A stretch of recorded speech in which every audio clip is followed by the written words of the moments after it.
महाराष्ट्र देशा म्हणून जे पुस्तक प्रकाशित केलं होतं, तुम्हाला सगळ्यांना कल्पना असेल की मी एरियल फोटोग्राफी केली होती आणि माझ्या फोटोग्राफीचा विषय छत्रपती शिवाजी महाराजांचे गडकिल्ले हाच होता.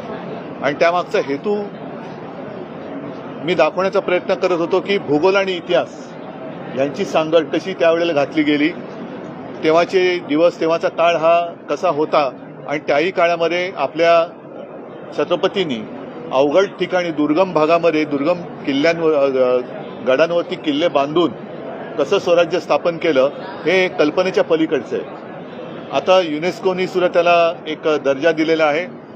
तो दर्जा टिकवणं आणि त्या गडकिल्ल्यांचं संवर्धन करणं हे सरकारचं तर आहेच, पण आपल्या सगळ्यांचं एक कर्तव्य आहे. या निमित्ताने मला आणखीन एक उल्लेख करावासा वाटतो, तो म्हणजे हिरोजी इंदोलकर, ज्यांनी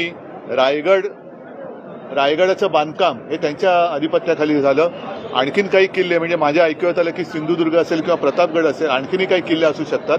त्या हिरोजी इंदोलकरांनी म्हणजे आपण जर का रायगडावरती गेलो तर तिथे छत्रपती शिवरायांची समाधी आहे, जगदीश्वराचं मंदिर आहे आणि खाली एक पाटी आहे. त्या पाटीवरती असं कोरलंय, सेवेचे ठाई तत्पर हिरोजी इंदुलकर. म्हणजे ह्या सगळ्या आपण इतिहासात ऐकलेल्या गोष्टी आहेत की ते सगळं बांधकाम त्यांनी रायगड बांधल्यानंतर छत्रपती शिवाजी महाराजांनी त्या म्हणजे खुश झाले आणि त्याने विचारलं, हिरोजी काय पाहिजे तुला? तुला काही नको, मला तुमच्या सेवेची संधी देत राहा, मी तुमच्या सेवेला कधीही बोला, मी तत्पर आहे.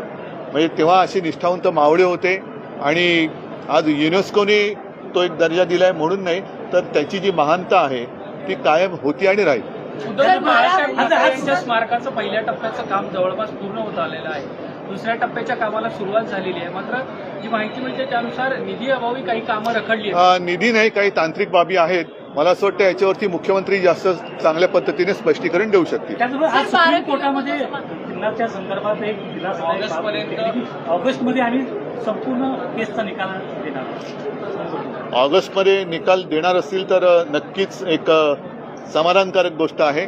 आणि शेवटची एक आशा आमची सर्वोच्च न्यायालयच आहे, जिथे ह्या चोरीच्या प्रकरणाचा न्यायनिवाडा होईल.